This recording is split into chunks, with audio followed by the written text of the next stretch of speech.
उत्तर प्रदेश, भारत का दिल, भारत का इंजन, ये सिर्फ एक राज्य नहीं है। सोचिए, एक ऐसा प्रदेश जिसकी आबादी दुनिया के कई बड़े-बड़े देशों से भी ज्यादा है।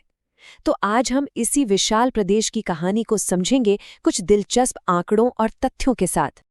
तो चलिए शुरुआत करते हैं एक नंबर से, एक ऐसा नंबर जो अपने आप में एक कहानी है। करीब 24 करोड़। जी हाँ, ये सिर्फ एक गिनती नहीं है, ये तो भारत की कुल आबादी का लगभग छठा हिस्सा है। यहीं से उत्तर प्रदेश के विशाल होने का अंदाजा लगना शुरू होता है। अब इस नंबर को जरा दुनिया के नक्शे पर रखकर देखते हैं। पता है क्या होता है? तस्वीर और भी बड़ी हो जाती है और हैरान करने वाली। अगर उत्तर प्रदेश को एक देश मान लिया जाए तो ये दुनिया का छठा सबसे ज्यादा आबादी वाला देश बन जाएगा। सोचिए, सिर्फ चीन, भारत, अमेरिका, इंडोनेशिया और पाकिस्तान ही इससे आगे होंगे। कमाल है ना? तो चलिए इस विशाल प्रदेश की जमीन से, इसकी जड़ों से अपनी बात शुरू करते हैं।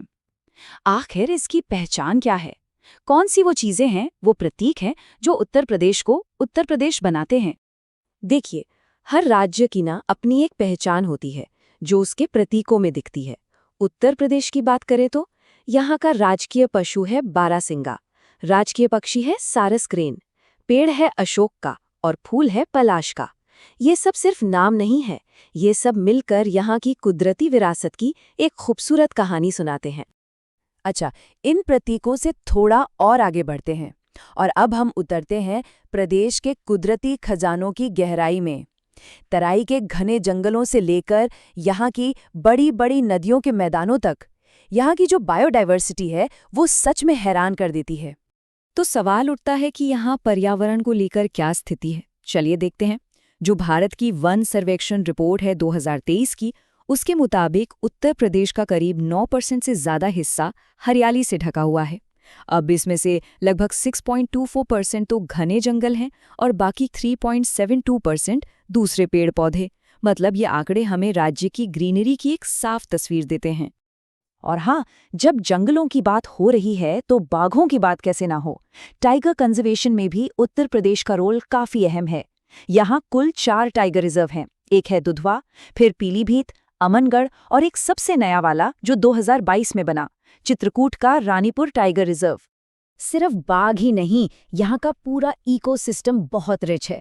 राजकीय पशु बारहसिंगा और राजकीय पक्षी सारस क्रेन के बारे में तो हमने बात की ही, पर क्या किसी को पता है कि यहाँ की नदियों में घड़ियाल और बहुत ही रेयर गंगा डॉल्फिन भी मिलती हैं? और तो और यहाँ का जो सबसे बड़ा वाइल्ड लाइफ सेंचुरी है हस्तिनापुर, वो 2000 वर्ग किलोमीटर से भी बड़े एरिया में फैला है। तो ये तो हुई प्रकृति की बात। अब चलिए यहाँ के जंगलों और नदियों से निकलकर इंसानी कहानियों की तरफ बढ़ते हैं। एक ऐसे सफर पर चलते हैं जो हजारों साल लंबा है। इतिहास, कला और संघर्ष का सफर, जिसने इस जमीन को वो शक्ल दी है जो आज है। कहते हैं कि उत्तर प्रदेश का इतिहास एक तरह से पूरे भारत के इतिहास का आईना है, और ये बात गलत भी नहीं है। यही वो जमीन है जहां मध्यकाल में आगरा मुगलों की राजधानी हुआ करता था। यही मेरठ से 1857 में आज़ादी की पहली लड़ाई की चिंगारी उठी थी, और यहीं 1925 में काकोरी कांड हुआ जिसने आज़ादी की लड़ाई को एक नई दिशा दे दी। इतनी गहरी ऐतिहासिक विरासत के साथ 1950 में जाकर इसे इसका आज का नाम मिला, उत्तर प्रदेश। और जब काकोरी कांड का जिक्र आता है तो राम प्रसाद बिस्मिल और अशफाक उल्लाह खान जैसे नायकों का चेहरा सामने आ जाता है। उनकी कहानी, उनका जज्बा आज भी हम सबके लिए एक प्रेरणा है। उनका बलिदान भारत की आज़ादी की लड़ाई का एक ऐसा पन्ना है जो हमेशा याद रखा जाएगा।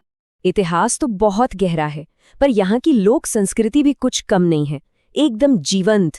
चाहे बुंदेलखंड के जोश भरे नाच गाने हों जैसे राई और बधैया, या फिर रामलीला, रासलीला और नौटंकी की मशहूर परंपराएं, और लखनऊ की चिकनकारी कढ़ाई को कौन भूल सकता है। मतलब यहाँ के हर कोने में संस्कृति का एक अलग ही रंग देखने को मिलता है।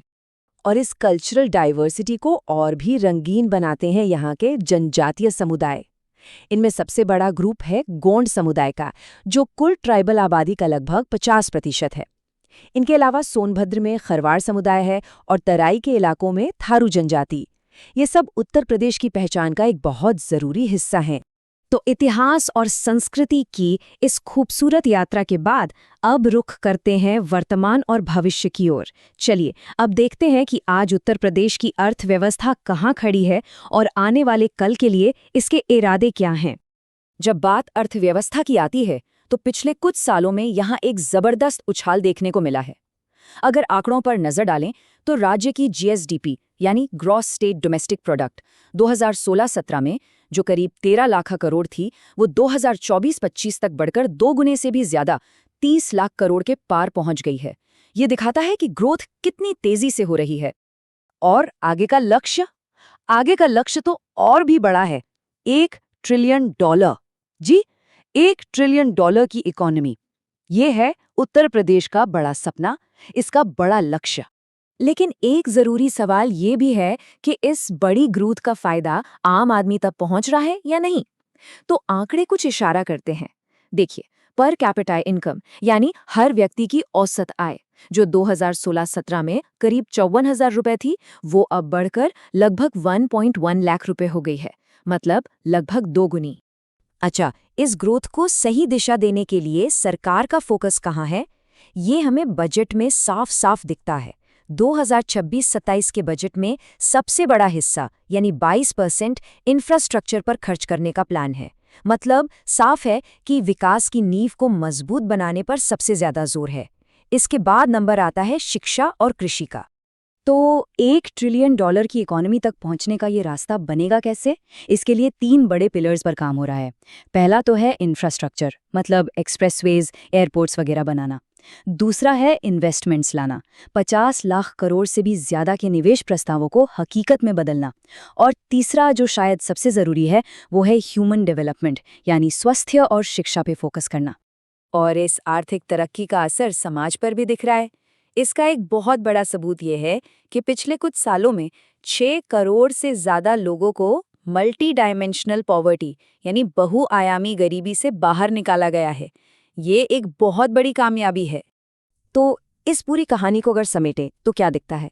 एक तरफ है 24 करोड़ लोगों की विशाल आबादी और दूसरी तरफ है $1 ट्रिलियन की इकोनॉमी बनाने का एक बहुत बड़ा सपना। ऐसे में एक सवाल मन में जरूर आता है, क्या उत्तर प्रदेश की यही यात्रा आने वाले कल में पूरे भारत का भविष्य लिखेगी?